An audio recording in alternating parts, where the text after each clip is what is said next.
I'm actually very happy to be introducing this bloke next to me. This is Mr. Grinnell. He and I were teachers together in Vietnam quite a number of years ago. You may not be able to tell, but he's actually an amazingly well-travelled gentleman.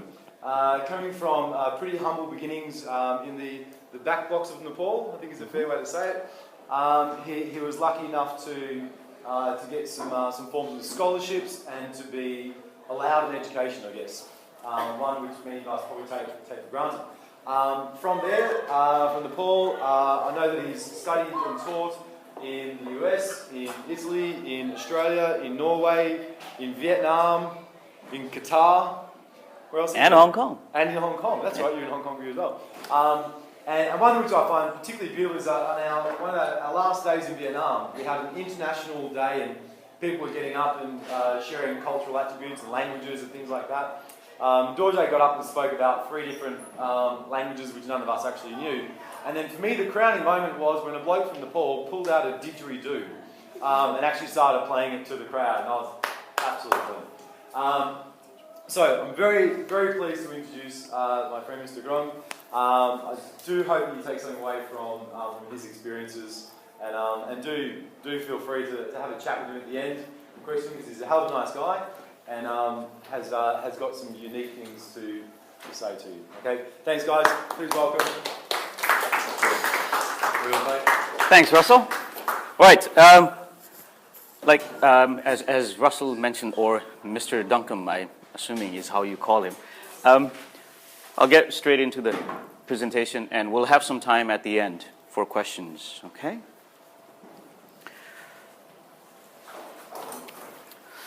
I wasn't born into privilege. The circumstances and the context of my birth in Nepal meant that considerable odds were stacked against me, that they may even be insurmountable. While I suffered considerably in my life due to the circumstances and the context of my birth, they, however, did not determine my destiny. I was able to achieve my dreams. My dreams did take flight. And as a result, I achieved considerable professional and personal success. I credit that success, firstly, to the privilege of education, both formal and informal, and secondly, to humanity. Education and humanity made all the difference to my life. That discovery and pursuit of my dreams has led me back to Nepal after spending most of the last 26 years, pretty much all of my adult life, abroad. And it's precisely because of that, because I've suffered and owe my success to humanity, that I've returned to Nepal to provide that same privilege to the next generation of Nepalese children born into the kind of background and context I was born into. This presentation is all about the role humanity played in my dreams taking flight, and why and how I believe humanity will save humanity itself, just as it did me. The small area inside the blue circle is the district of Mustang, where my village, my little village of Thangbe, is located. And I'm sure you know where Nepal is, right? It's between China and India. Okay. As a child, I lived in this village with my grandparents. We had no indoor plumbing, no school, no phones, no fridges, etc. In other words, we hardly had any amenities. As a people, we're Tibeto-Nepalese, practicing Tibetan Buddhism, a religion that combines Bon and Buddhism. We speak ICHK, a language that's quite limited. It does not have a script, and it's only spoken. As of now, it's spoken regularly by about 200 people, maybe. And so it's on the list of endangered languages. Birth as a Tibeto-Nepalese, a low caste in Nepal, in a poor family, meant that I was not expected to make much of my life. I wasn't even expected to go to school, for instance. But my parents, who lived in Pokhara, wanted me to join them so that they could send me to school. My family had no history of education, and after repeated requests from my parents, my grandfather finally took me to the city. Living conditions in Pokhara were not much better. Again, we had no indoor plumbing, no fridge, no phone. We were 5 of us in a single room. After a couple of moves, we ended up in a 2-room living arrangement. By that time, we were anywhere between 7 and 10 members, including cousins and relatives. I was attending government schools at the time. And with movement of residents, I moved schools as well. A teacher at the 3rd school, Baljoti, I credit with starting me on this incredible journey of education and discovery about the world and humanity. Realizing that I had potential, the story goes that this teacher took my dad aside and told him, "Your son has potential, but if you leave him here, nothing will happen to him. Nothing will become of that potential. Take him to Kathmandu and put him in a good private school." Heeding his advice, my dad took me to Kathmandu, and to make a long story short, I ended up at St. Xavier's School, a Jesuit boarding school in the city. At St. Xavier's, I was encouraged and inspired by teachers to dream.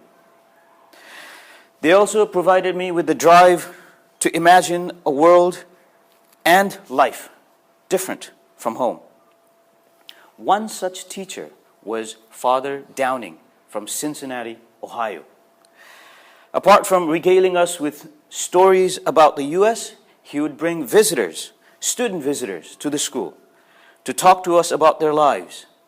Many of them either graduates or current students at colleges and universities in the U.S. As a result, when in 5th grade, about 12 years old, I dreamt of going to the U.S. for further studies and ultimately of returning home to help children from backgrounds similar to mine. David Beeston, another North American teacher, for instance, describing how winter in Kathmandu is different from his hometown in Canada, said something which I still haven't forgotten. In winter, in Winnipeg, when you look out the window, all you see is white everywhere. Growing up surrounded by green hills and mountains in the far-off distance, I was intrigued. The other drive was to be the first one from my village to get qualifications from an institution abroad. However, there was constant pressure for me to quit school and support the family financially, since I was the firstborn and had 4 younger brothers. Furthermore, because of the low socioeconomic background I came from, the lack of societal belief in me continually was reinforced as I grew up. In spite of constant And in spite of that, in spite of all of those pressures, stubbornly, I stayed on and completed high school, becoming the first one from my entire extended family to do so. A family of 5 brothers and 3 dozen first cousins, more than a dozen of whom were older than me. Then, in 1988, the next lifeline appeared, a full scholarship to the United World College of the Adriatic in Italy. One of a number of things that I recall about my experience at the United World College, one which always gives me a warm feeling in my heart, is the way my friends and their families took care of me and made me feel special during vacations when I couldn't afford to fly home. My friends would invite me to stay with their families. Not only that, over winter break, for example, the family would give me Christmas presents, just as they did their own children. An Italian family not only bought presents for me, they also bought a gift to give to a very good friend of mine on her birthday as a present from me. During those 2 years, I was on the receiving end of incredible generosities and kindness. Also during those 2 years, I met and befriended fellow students from all over the world, shrinking my world. Living in Italy and traveling a bit in the neighboring countries, I also got a glimpse into the natural beauty of our planet. I got a glimpse into the worlds I had only read about in the novels I had devoured as a school student in Nepal. And it was during those 2 years that I came to believe that we humans of different nationalities and different cultures, practicing different religions, had more commonalities than differences. Humanity, I learned, I felt, I discovered, tied us all together. Towards the end of my UWC experience, while keen to see and experience more of the world and its people, I realized my dream of going to the US. The scholarship I had been dreaming about since 5th grade came the spring of 1990, taking me to Grinnell College in Iowa, in the US. At Grinnell College, between 1990 and 1994, again, I met some amazing people, and I was on the receiving end of a great deal of kindness and generosity. Graduating from Grinnell, I became the first person from my village, and maybe even the whole of Upper Mustang, to get tertiary qualification from an educational institution abroad. Approaching graduation, I knew what I wanted to do, and it wasn't to return to Nepal, not immediately anyway. The spring of '94, my last semester at Grinnell, one late afternoon, watching the late afternoon sky turn different hues every several seconds, my friend Aubrey had asked, "So, what do you want to do?" I remember clearly telling her, I want to go see the world. But the trouble was, I had no idea how. As luck would have it, my former chemistry teacher at the United World College of the Adriatic invited me back to the college. I jumped at the opportunity, and that put me on a career of teaching, traveling, and exploring the world. For most of the 20 years between 1994 and 2014, I pursued a fantastic international teaching career, spanning 10 different countries, from the United States in the west to Vietnam in the east, from Norway in the north to Malawi in southern Africa, and countries like Azerbaijan, Hong Kong, like I mentioned earlier, and the United Kingdom in between, expanding on my network of friends around the world still. By the time I approached the end of my teaching career, I'd traveled to about 36 countries, and my network of friends spanned the world. I'd seen and done some amazing things in this incredible world of ours, and learned a great deal about it. I'd trekked to an altitude of 5,500 meters in Nepal. I'd scuba dived to a depth of 31 meters in the Philippines. I'd swum with wild dolphins off the coast of Zanzibar. I'd skied in the Swiss Alps, snow-camped in Norway, hiked in the Dolomites in Italy, and had gone hot air ballooning in Australia. And you can see me right there, next to the woman in red scarf.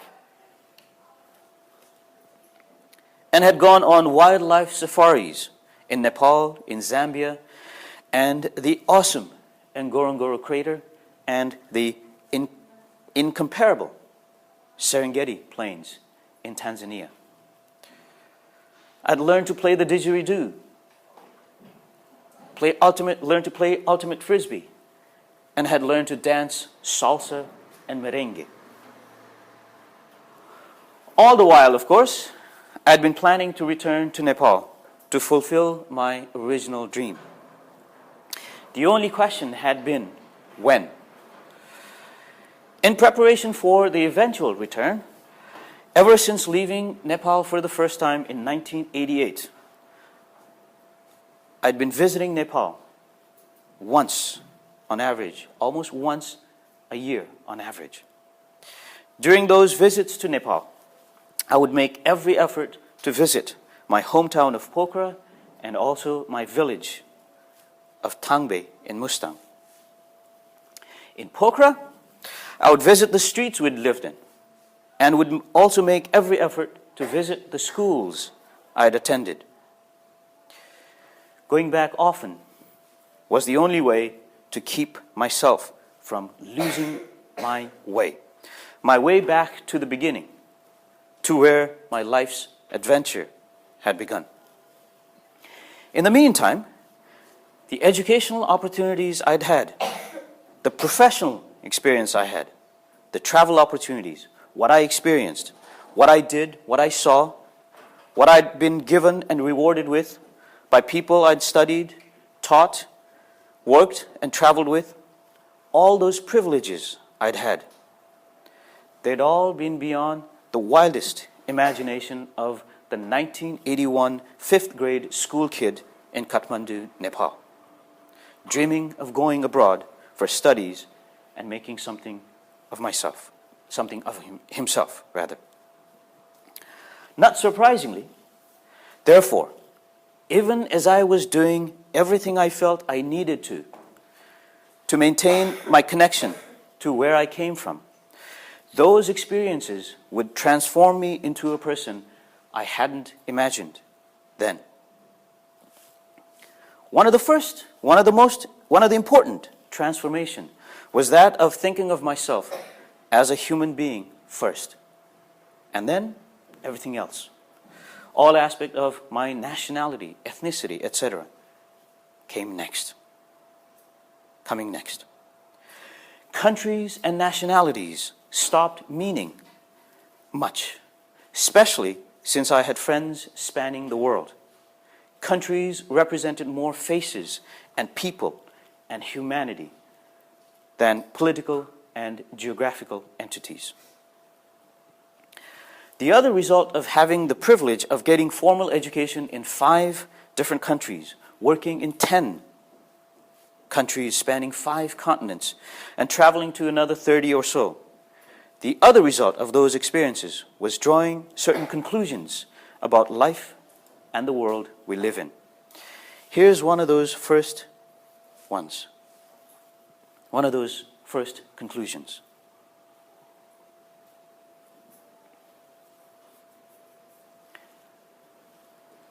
At the core of that is the confirmation I felt I got for my belief in compassion, a Buddhist belief.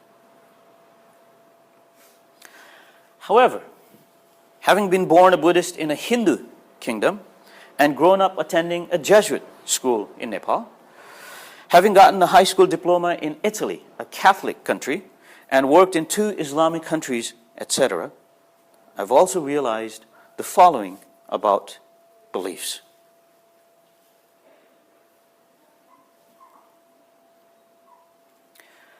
One could make one's life meaningful by living according to a certain set of beliefs, but not insist or require or demand that others also believe them and live by them. Having been born into a low socioeconomic background in Nepal, and everything else that followed, the following is also abundantly clear to me.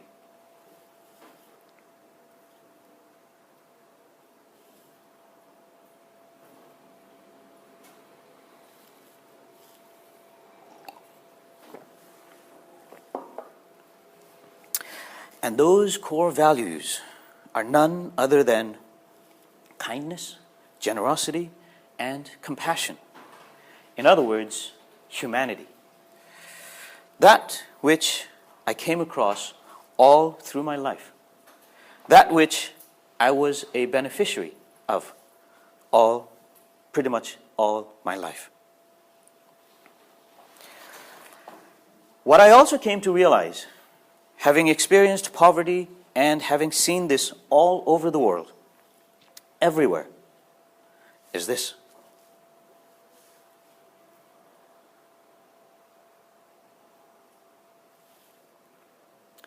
Incidentally, those are all my photos that I took in my travels. I encountered this porter on a trek to my village along part of the Annapurna circuit, way back in the spring of 2000. The man's load was so heavy that he took a step every 2 seconds, about every 2 seconds. But because he was so poor and was paid so little, he carried his own food and cooking utensils to save as much as he could. The poorest and some of the hardest working people on this planet have the hardest time even putting a meal, a decent single meal, on the table for themselves and their children. And yet, these very people, the weakest and the most vulnerable, the poor, the marginalized, and their children, are often treated the worst. I, however, have believed the following for a long time.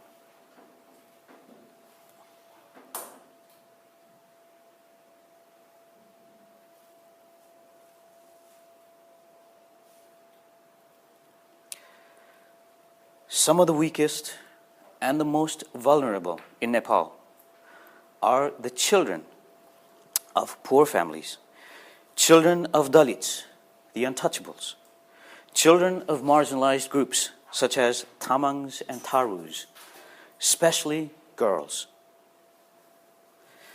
So, in March 2013, I'd finally decided to return home for good to help vulnerable Nepalese children from low socioeconomic backgrounds. Except I would take a detour.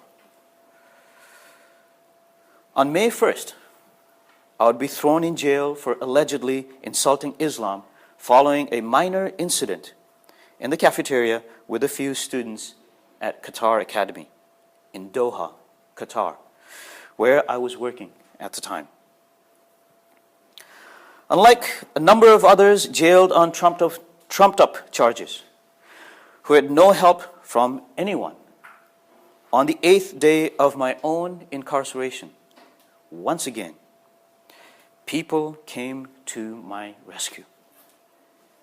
It began with friends of mine getting Doha News and Washington Post to publish my story. That was followed by people from all over the world, including Mr. Duncombe here, coming to my rescue, classmates and schoolmates from St. Xavier's School in Nepal and abroad, classmates and schoolmates and teachers from the United World College of the Adriatic spread all over the world, classmates, college mates, and personnel from Grinnell College, colleagues from Qatar Academy itself, former colleagues and friends from when I worked in other UWCs and other countries like Azerbaijan, United States of America, Malawi, Vietnam, former students from various UWCs such as the Red Cross Nordic and other schools I taught around the globe, etc., came to my rescue. They rallied behind me and initiated a worldwide campaign asking the Qatari government to respect my right to due process or to release me on human rights grounds. They mobilized themselves and their friends to get me out of prison, to right the injustice that had visited me. Thousands who had no personal relationship to me joined the campaign. The campaign had gotten so big, as a matter of fact, that within 4 days of initiation, I was released. I returned home on May 13 after spending 11 nights, 12 days, to the hour in jail. The reason behind my victimization, once again, had to do with the circumstances of my birth, being a Nepalese. The 20-month experience in Qatar, in general, and the 12 days in jail, in particular, was yet another lesson in pain, suffering, and redemption by humanity. What I experienced during those days in jail, you will most likely not be able to relate nor understand. I don't mean that you're not intelligent enough, nor am I trying to be patronizing. As a matter of fact, I hope you never in your life get to a point where you're able to relate to or understand experiences such as that. If you do, then that will unfortunately mean that you have suffered too. Having already reached bottom during my time at Qatar Academy, emotionally and psychologically, long before the incarceration, when the ordeal began the afternoon of May 1st, with the huge metal door to my private cell closing with a loud bang and shutting me inside the cold, wet room, I had the feeling that the bottom had been pulled from under me, so to speak. Such despair no one should have to face. No one. But there were others in jail, as well as outside, in Qatar and elsewhere, other Nepalese, who had lost everything, and as a result lived and continued to live with such despair every single day. And what's more, in Nepal and many other countries I have lived and traveled to, there are hundreds of thousands who live in despair every single day. In Nepal, there are families of migrant laborers, poor families and their children, families and their children belonging to low castes, etc. families of or children such as Parvati, Sona, and Sabita. Parvati's sister, I'm sure, lived in such despair. Her sister was a mere child of 14 at the time she was sent to Malaysia to work as a maid about 3 years ago. Dreaming, I'm sure, of providing a better life for her family. 6 months into her stay in the country, Parvati and her family received word that her sister was found dead, hanging in a room. Sabita's mother, too, dreaming of providing a better future for her family, went to work in Malaysia. After her 2-year contract ended, she called home to say that she would be arriving home within 2 weeks. But instead of the mother, days later, Sabita and her family received news saying simply that she was dead.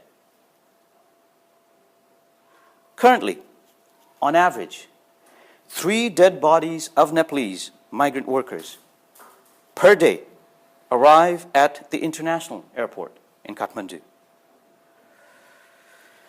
12-year-old Sona, when I met her, wanted to go to Delhi, India, to work so that she could provide a better life for her younger siblings. Her dad had died in an accident, and her mother, though abroad in Lebanon, wasn't supporting her. Her sole adult guardian, her maternal grandmother, did not have the means to provide for the 3 young children. Since returning home on May 13, 2013, I have been doing what I can to give back to humanity that gave me so much. Working with schools catering to children from low socioeconomic backgrounds, vulnerable children. I'm doing everything I can through Committed, the organization I run with my buddy Jaijeev Hada, and at times also independently. Committed helps government schools and community schools, schools where children from low socioeconomic backgrounds attend, schools similar to the ones I started my own academic career at, to ensure that they have a shot at a better life than their parents.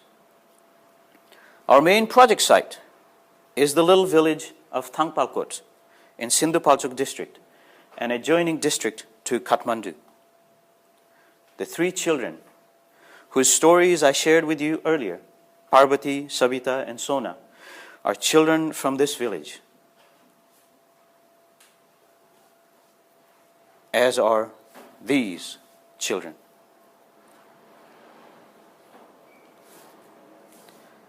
No different from the rest of the district, Thangpalkot is mostly inhabited by a marginalized group of Nepalese people called Tamang. In addition to suffering from discrimination because of their lower status in the caste system, the Tamangs are also some of the poorest in the country. The district of Sindhupalchok also has the dubious distinction of being the district where girl-child trafficking to India began. The following video provides a glimpse of Raithani School in Thangpalkot, one of the schools we helped in the village. Though it was made in June 2013 to woo potential donors to my fundraising drive, it gives you an idea of the school.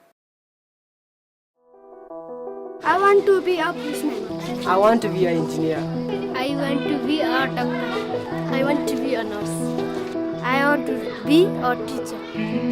I want to be a... We're here in Sindhupalchok at the school that you're supporting. You've just heard the dreams and aspirations of the students. But there's a huge gap between their dreams and reality.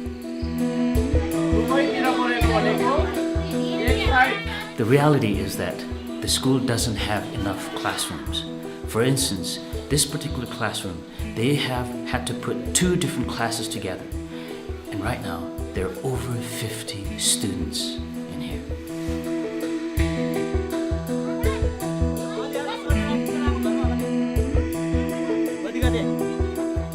The other issue, the other challenge here is the quality of teaching. Although the teachers themselves are highly committed, they lack experience and they lack training to help the students realize their dreams.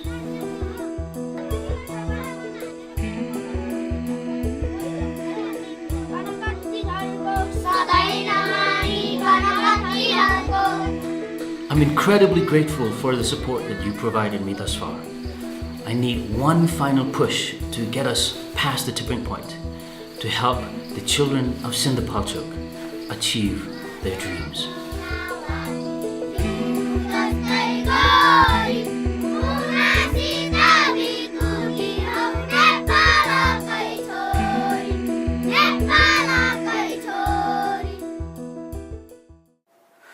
Committed helps schools like Raithani with different projects, assisting them with acquisition of resources and building infrastructure.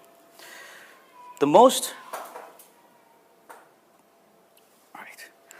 important project, however, is that of setting up a fishery, what we call a social business, to generate income for the school so that it is self-sustainable.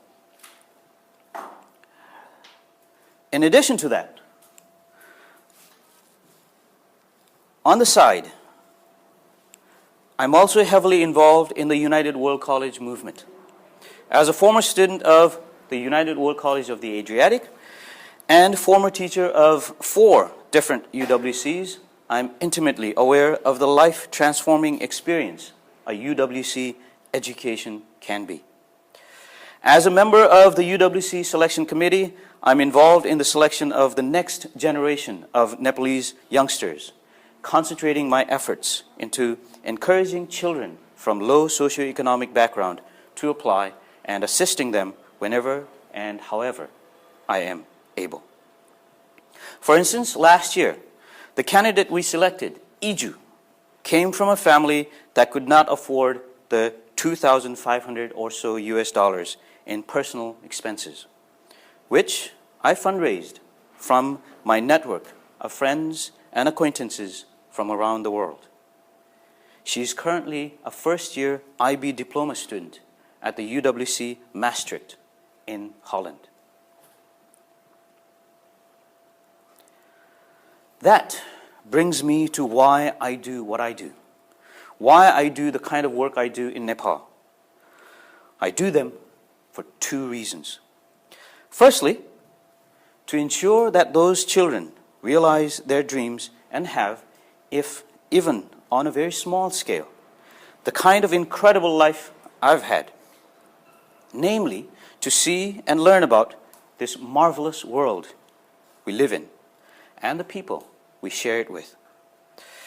And secondly, and more importantly, to ensure that they do not experience the suffering, the pain, and the despair that I have experienced, which they invariably will, especially little girls and Dalit children, if no one does anything about their situation.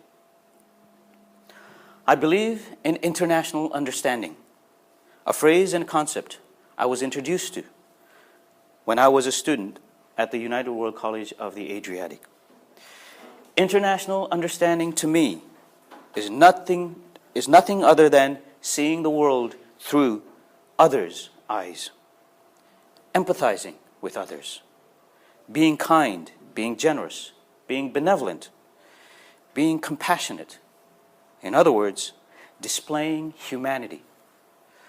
What's more, I believe our feelings for fellow human beings, our compassion and empathy for fellow human beings, and our ability to see ourselves in the shoes of fellow human beings will contribute to making the world a better place, a more peaceful place, a goal of the United World College education. Having been on the receiving end of the incredible degree of humanity from people everywhere, from teachers, from when I was a young student at Bal Jyoti School in Pokhara, all the way to Grinnell College in the US, from others in Nepal and abroad when I was a student, as well as when I was a teacher and when I was traveling and when I was jailed, from having had the opportunity to transform my life into something that was way beyond the wildest imagination of the young Dorje of Nepal, I believe humanity is the only thing that will save humanity itself. That is yet another reason why I do what I do. And you, all of you gathered here today, you have opportunities that a large percentage of children around the world don't and won't have. The network of friends you've established and will continue to expand on in the years to come will give you a power that most people don't and won't have. How you use that will be entirely up to you. My hope is that you will use it to make your life meaningful, just as I have tried and continue to try to do. Thank you.